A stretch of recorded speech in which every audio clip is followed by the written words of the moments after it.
여러분, 70대 이후 우리 어르신들의 삶의 활력을 가장 빠르게 앗아가는 무서운 원인이 무엇인지 아십니까? 암도 심장마비도 아닙니다. 바로 마음이 멈추는 순간입니다. 많은 분들이 이 마음의 폭풍은 어느 날 갑자기 예고 없이 찾아온다고 생각하십니다. 하지만 이것은 가장 큰 오해입니다. 삶의 활력을 앗아가는 위기는 절대 갑자기 오지 않습니다.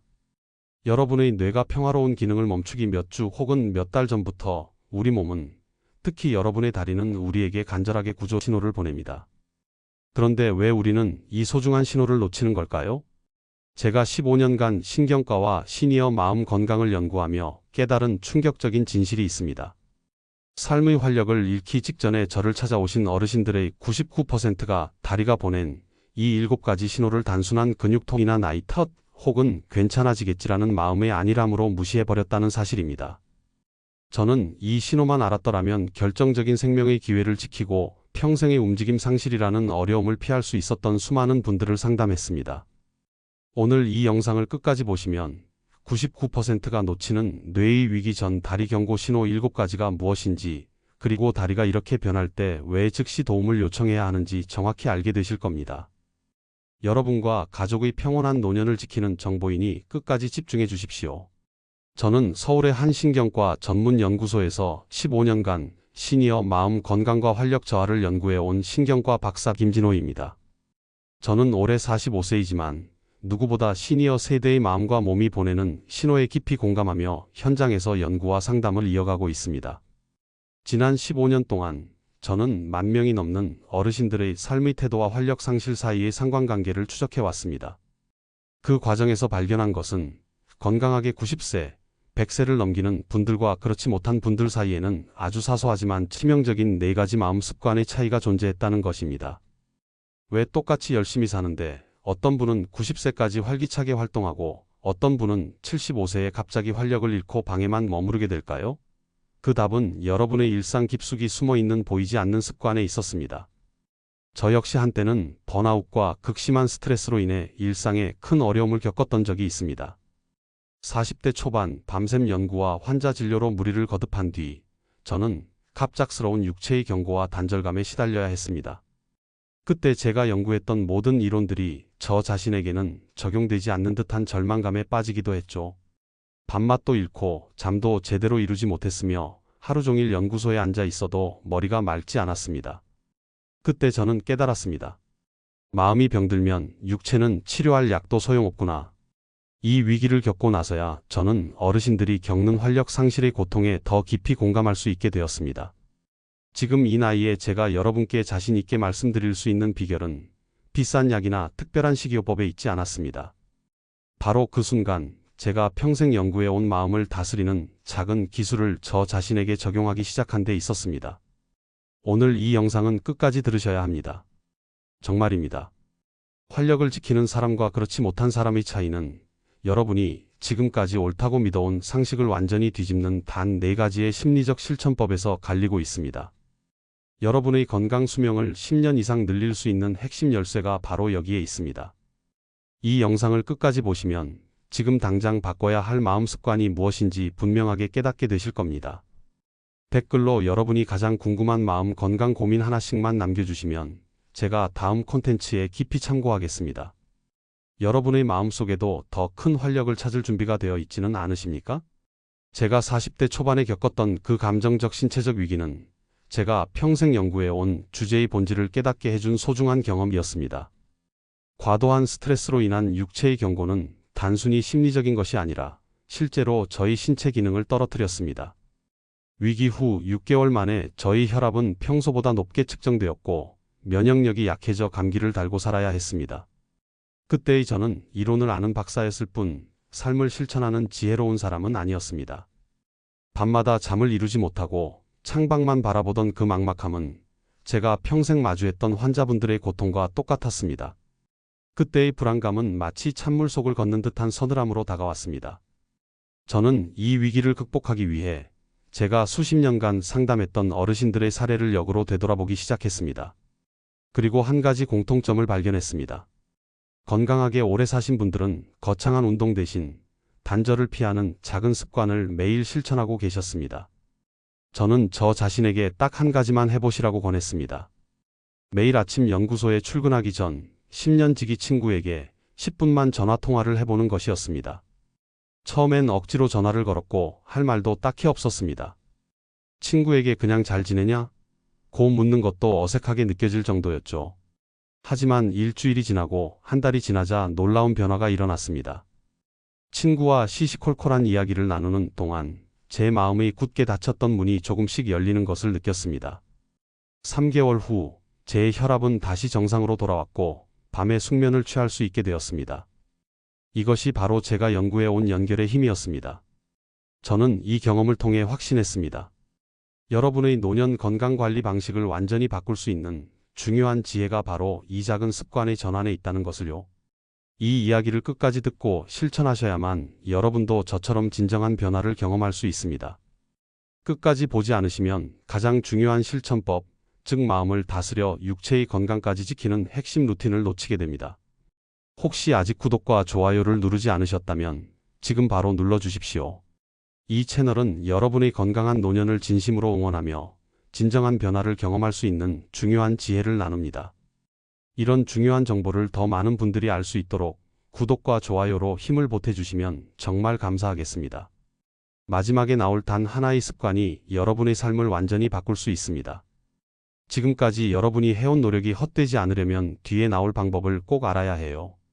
왜 지금 당장 작은 습관을 바꿔야 하는지 분명하게 깨닫게 되실 겁니다. 자, 그럼 이제 본격적으로 활력을 잃는 분들이 놓치고 있었던 마음의 습관 4가지를 하나하나 짚어보며 여러분의 건강 수명을 10년 늘리는 구체적인 실천법을 알려드리겠습니다. 자, 그럼 이제 본격적으로 활력을 잃는 분들이 공통적으로 놓치고 있었던 치명적인 실수부터 짚어보겠습니다. 그것은 바로 단절을 방치하는 습관입니다. 많은 어르신들이 나이가 들면 외로운 게 당연하다고 여기시거나 자식들에게 부담 주기 싫다는 생각으로 스스로 고립을 선택합니다. 하지만 외로움은 심장병이나 고혈압보다 더 무서운 병입니다. 사람이 말을 멈추고 사회적 접촉이 끊어지면 뇌에서는 스트레스 호르몬인 코르티솔이 과도하게 분비됩니다. 이 코르티솔은 온몸에 염증 물질을 생성하고 면역세포를 약화시키며 결국 혈압을 상승시키고 심혈관 질환의 위험을 2.5배까지 높인다는 연구 결과가 미국 하버드 대학에서 발표되었습니다. 외로움이 담배를 하루 15개비 피우는 것만큼 건강에 해롭다는 충격적인 사실을 기억하셔야 합니다. 제가 만난 분 중에 81세 이광수님이 계셨습니다. 어르신은 홀로 사시면서 자녀들은 다 해외에 나가 계셨고 하루 종일 집에만 계셨습니다. TV를 보거나 잠을 자는 것이 일과였죠.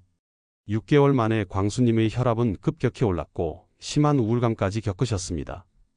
병원에서는 약을 처방했지만 근본적인 해결책은 되지 못했습니다. 광수님의 문제는 몸이 아니라 마음의 문이 닫힌 것에 있었습니다. 저는 광수님께 거창한 모임에 나가라는 말씀 대신 아주 작은 행동 하나를 부탁드렸습니다. 하루에 10분만 누군가와 통화하는 것이었습니다. 자녀든 친구든 하다못해 배달 음식을 시킬 때라도 친절하게 대화하는 10분을 확보하시라고 권했습니다. 광수님은 처음엔 귀찮아 하셨지만 일주일이 지나자 말씀하시더군요. 박사님, 그냥 별 이야기 아닌데도 기분이 좀 나아지는 것 같아요. 3개월 후 광수님은 동네 경로당에 나가 친구들과 차를 마시기 시작하셨습니다.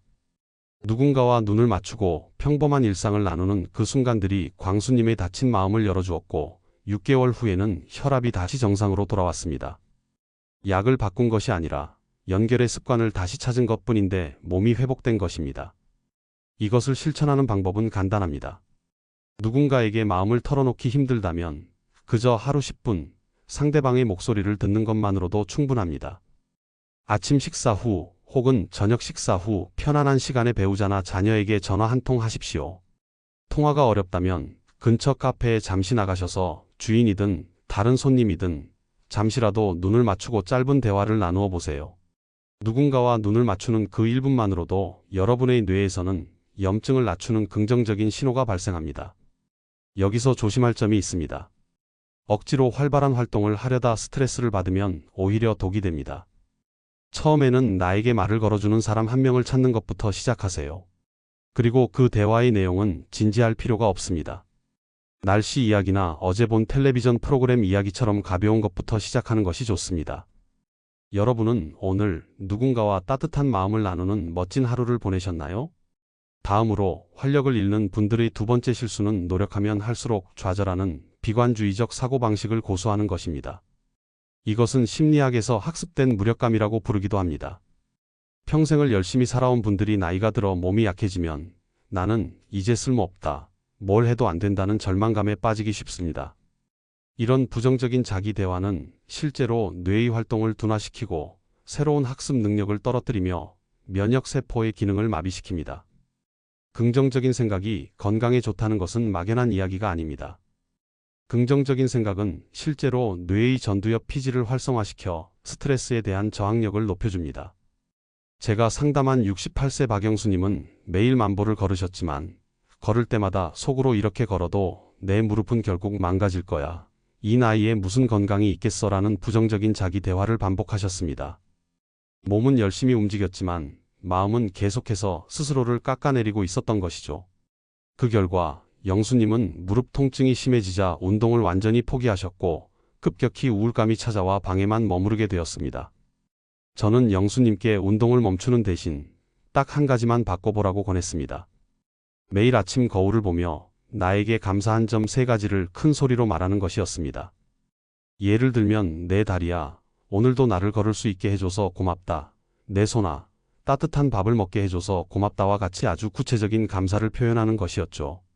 처음엔 쑥스러워 하시던 영수님은 한 달 후 저에게 전화를 주셨습니다.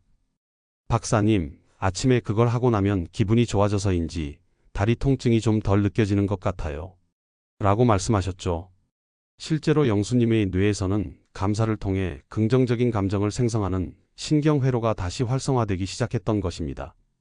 감정은 뇌가 만들어내는 화학 물질이기 때문에 우리가 어떤 생각을 하느냐에 따라 몸의 상태가 직접적으로 영향을 받습니다. 이것을 실천하는 방법은 3가지 감사의 습관입니다. 매일 잠자리에 들기 전 오늘 하루 동안 감사했던 일 3가지를 떠올리거나 메모하세요. 거창한 일이 아니어도 됩니다. 맛있는 점심을 먹은 것, 햇볕이 따뜻했던 것, 자녀에게서 전화가 온 것, 아주 작은 것들이 좋습니다. 이 작은 감사의 습관이 여러분의 뇌를 가장 긍정적인 상태로 재설정하고 숙면을 유도합니다. 여기서 조심할 점은 거짓된 감사를 하지 않는 것입니다. 억지로 모든 것이 좋다고 말하는 것이 아니라 있는 그대로의 사실 중에서 긍정적인 부분을 구체적으로 찾아내는 것이 중요합니다. 이 작은 노력의 차이가 여러분의 삶의 질을 결정하게 됩니다. 여러분은 오늘 스스로에게 작은 격려의 말을 건네는 소중한 시간을 가지셨나요? 이제 활력을 잃는 분들이 놓치고 있었던 3번째 치명적인 실수, 그것은 바로 목표 없는 반복적인 일상입니다. 많은 어르신들이 은퇴 후나 육아를 마친 후에 이제 할 일을 다 했다며 일과를 목표 없이 반복합니다. 아침에 일어나 밥 먹고 걷고 텔레비전 보다가 잠드는 일상이 반복되는 것이죠. 문제는 인간의 뇌는 목표와 성취를 통해 활성화된다는 점입니다. 목표가 사라지면 뇌는 스스로를 불필요하다고 인식하며 활동을 줄여나가기 시작합니다. 이런 상태가 지속되면 치매의 위험성이 높아지고 몸은 무기력 상태에 빠져 아주 작은 변화에도 쉽게 지치게 됩니다. 노년 심리학 연구에 따르면 삶의 목표 의식을 가진 노인들이 그렇지 않은 노인들보다 평균 수명이 7년 더 길고 치매 발생률도 현저히 낮았습니다. 여기서 목표는 거창한 재취업이나 대단한 취미가 아닙니다. 그저 매일 스스로를 움직이게 만드는 작은 동기부여면 충분합니다. 제가 만난 분 중에 79세 정인숙님이 계셨습니다. 평생을 손주들을 돌보시느라 바쁘게 사셨는데 손주들이 모두 성장하여 집을 떠난 후 심각한 무기력증에 빠지셨습니다. 매일 똑같이 아침 6시에 일어나셔서 만보 걷기를 하셨지만 걷기가 끝나면 다시 집에 돌아와 침대에 누워 시간을 보내셨습니다. 인숙님의 문제는 걷기의 목적이 사라진 데 있었습니다. 저는 인숙님께 새로운 가치를 창출하는 10분의 활동을 찾아보시라고 권했습니다. 인숙님은 평소 꽃꽂이에 관심이 많으셨기 때문에 저는 동네 경로당에 찾아가 꽃꽂이 봉사를 요청해 보시라고 했습니다. 인숙님은 처음에는 내가 뭘 할 수 있겠냐며 망설이셨지만 용기를 내어 경로당 어르신들에게 일주일에 한 번 꽃꽂이를 가르쳐 드리는 봉사를 시작하셨습니다. 놀라운 것은 봉사를 시작한 지 3개월 만에 인숙님의 표정이 완전히 달라지셨다는 것입니다. 누군가에게 필요한 존재가 되었다는 성취감이 인숙님의 뇌를 다시 활성화시킨 것입니다. 걷기 운동은 그대로였지만 일상의 목표가 생기자 삶의 활력이 되살아났습니다. 이것을 실천하는 방법은 오늘의 숙제 한 가지를 만드는 것입니다. 이 숙제는 다른 사람에게 도움이 되거나 아니면 새로운 것을 배우는 활동이어야 합니다. 예를 들어 스마트폰으로 손주에게 문자 보내는 법 배우기, 동네에서 만나는 사람들에게 먼저 웃으며 인사하기, 화분에 물 주기 등 아주 작고 사소한 것부터 시작하세요. 중요한 것은 이 숙제가 새로운 가치를 만들어내는 것이어야 합니다. 여기서 조심할 점은 너무 과도한 목표를 세우지 않는 것입니다. 오늘부터 자격증을 따겠다와 같은 큰 목표는 오히려 좌절감을 줄 수 있습니다. 10분 이내에 끝낼 수 있는 작고 구체적인 오늘의 성취를 만드는 것이 노년의 긍정 노화에 가장 효과적입니다. 여러분은 오늘 여러분을 기다리는 작은 설렘을 만들어 보셨나요? 마지막 네 번째는 수면 습관을 무너뜨리는 마음의 잡음입니다. 많은 어르신들이 잠을 설치는 것을 단순히 노화의 한 과정으로 여깁니다. 하지만 수면은 단순히 쉬는 시간이 아니라 뇌가 스스로를 청소하고 복구하는 가장 중요한 시간입니다. 잠을 제대로 자지 못하면 뇌 속에 베타-아밀로이드와 같은 독성 단백질이 쌓이게 되고 이는 곧 치매의 직접적인 원인이 될 수 있습니다. 활력을 잃은 분들을 보면 대부분 수면의 질이 극도로 낮았다는 공통점을 발견할 수 있습니다. 수면을 방해하는 가장 큰 요인은 밤늦게까지 텔레비전을 시청하거나 또는 걱정이나 후회 같은 마음의 잡음을 정리하지 않고 잠자리에 드는 것입니다. 제가 만난 77세 윤희철님은 평생을 사업에 매진하셨는데 은퇴 후에도 밤이 되면 그날의 작은 실수나 과거의 후회 때문에 잠을 이루지 못하셨습니다. 이랬어야 했는데 저랬다면 좋았을 텐데 하는 생각들이 꼬리를 물고 이어지면서 잠을 설치는 것이 일상이 되었습니다. 수면 부족은 희철님의 신경을 예민하게 만들었고 낮에는 늘 짜증을 내시며 가족들과도 불화가 잦았습니다. 저는 희철님께 특별한 약이나 도구 대신 잠들기 1시간 전 마음 정리 명상을 해보시라고 권했습니다. 그 방법은 간단했습니다. 잠자리에 들기 1시간 전 방의 불을 모두 끄고 침대에 편안히 누워 그날 있었던 일 중 가장 좋았던 일 한 가지와 가장 아쉬웠던 일 한 가지를 아주 짧게 떠올리는 것입니다. 그리고 아쉬웠던 일에 대해서는 내일 다시 해보자고 다짐하고 잊어버리는 훈련을 했습니다. 이 작은 명상 훈련은 희철님의 뇌가 쉬는 모드로 전환하는 데 도움을 주었고 3주 후부터는 수면 시간이 늘어나고 수면의 질이 눈에 띄게 좋아졌습니다. 충분한 잠을 자자 낮 동안의 예민함이 사라졌고 가족들과도 다시 웃으며 대화할 수 있게 되었습니다. 이것을 실천하는 방법은 10분 자기 전 마음 비우기입니다. 잠들기 1시간 전부터는 텔레비전, 스마트폰과 같은 모든 자극을 차단하세요. 그리고 침대에 누워 오늘 하루를 돌아보며 스스로에게 오늘 하루도 애썼다, 고맙다는 말을 속으로 건네주세요. 이 작은 자기 위로가 여러분의 뇌에 안정감을 주고 숙면을 유도하는 가장 좋은 수면제 역할을 할 것입니다. 여기서 조심할 점은 잠자리에 들기 직전에 격렬한 운동이나 과도한 음식을 섭취하지 않는 것입니다. 특히 밤에 따뜻한 물 반 컵을 마시는 것은 좋지만 너무 많은 양의 물은 수면 중 화장실 때문에 잠을 설치게 할 수 있으니 피해야 합니다. 이 네 가지 습관의 전환이야말로 제가 지금까지 건강하게 삶의 활력을 유지할 수 있었던 근본적인 비결이었습니다. 여러분은 오늘 밤 편안한 마음으로 깊은 잠에 들 준비가 되셨나요? 여러분, 오늘 우리가 이야기 나눈 네 가지의 핵심 습관을 다시 한번 정리해 볼까요? 많은 분들이 육체의 건강만 걱정하시지만 삶의 활력을 결정하는 것은 바로 마음의 활력이었습니다. 우리는 흔히 단절을 방치하고 비관적인 사고를 반복하며 목표 없이 일상을 흘려보내고 마음의 잡음을 정리하지 않고 잠자리에 드는 것이 잘못된 관리라는 것을 알게 되었습니다. 잘못 관리했을 때의 위험은 무엇이었습니까? 외로움은 혈압을 올리고 심장병의 위험을 높이며 비관주의는 뇌의 활동을 둔화시켜 무기력증에 빠지게 합니다. 목표 없는 삶은 치매의 위험을 높이고 마음의 잡음은 수면의 질을 떨어뜨려 몸의 복구 기능을 마비시킵니다. 그리고 그 끝에는 갑자기 활력을 잃는 순간이 기다리고 있습니다. 하지만 이제 여러분은 제대로 된 관리를 아셨습니다. 그 지혜는 바로 하루 10분이라도 누군가와 따뜻한 마음을 나누며 단절 대신 연결을 시도하는 것이었습니다. 또한 매일 밤 감사할 일 3가지를 찾아 비관 대신 감사의 습관을 들이고 매일 오늘의 숙제 한 가지를 만들어 목표 없는 일상 대신 작은 성취를 경험해야 합니다.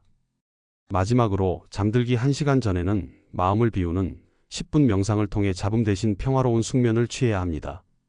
제대로 관리하면 어떻게 될까요? 누군가와 연결되면 혈압이 안정되고 우울감이 사라집니다. 감사의 습관은 뇌의 긍정 회로를 활성화시켜 삶의 만족도를 높입니다. 작은 목표를 성취하면 뇌가 활력을 되찾아 무기력에서 벗어납니다. 충분한 숙면을 취하면 뇌가 스스로를 청소하고 복구하여 인지 기능이 튼튼하게 유지됩니다. 그리고 그 결과는 90세, 100세까지 육체뿐만 아니라 정신까지 건강한 삶입니다. 여러분, 오늘 당장 실천할 수 있는 단 하나를 제가 제안드린다면 저는 오늘 밤 감사할 13가지 떠올리기를 권해드리고 싶습니다. 이 작은 감사 습관이 여러분의 뇌를 가장 평화롭고 긍정적인 상태로 만들어줄 것입니다. 오늘 밤 잠자리에 들기 전 따뜻한 이불 속에 누워 맛있는 저녁 식사, 따뜻한 햇볕 혹은 누군가의 친절했던 미소 등 감사했던 13가지를 떠올려 보세요. 그 느낌을 기억하세요. 그것이 여러분의 뇌가 스스로를 치료하고 있는 가장 강력한 신호입니다. 제가 지난 15년간 연구와 상담을 이어오면서 확실하게 알게 된 것이 있습니다. 건강하게 오래 사는 사람들의 비밀은 그들의 태도에 있었습니다. 나이가 들어도 여전히 새로운 것을 배우려 하고 작은 일에도 감사할 줄 알며 혼자보다는 함께 살아가려고 노력하는 마음, 바로 그 긍정적인 마음 습관이 그분들의 육체 건강을 10년, 20년 더 지켜주었습니다. 많은 분들이 나는 이제 늦었다고 말씀하시지만 제 연구 결과는 정반대입니다. 마음의 습관은 70세든 80세든 지금 당장 바꾸면 바로 반응합니다. 다음 영상에서는 오늘 말씀드린 하루 10분, 뇌를 활성화시키는 감사 명상 루틴을 더 자세하게 알려드리겠습니다. 단순히 생각하는 것을 넘어 구체적인 순서와 발성법을 통해 여러분의 뇌가 가장 편안하게 쉴 수 있는 방법을 알려드릴게요. 또한 그 다음 영상에서는 은퇴 후 무기력증을 이겨내고 제2의 삶을 시작한 80대 어르신들의 구체적인 목표 설정 방법도 준비하고 있습니다. 놓치지 마시고 구독을 눌러주세요. 여러분, 오늘 영상이 조금이라도 도움이 되셨다면 댓글 한 줄 남겨주십시오. 오늘 밤 잠들기 전 딱 10분 전화할 소중한 한 분의 이름을 댓글로 적어주실 수 있나요?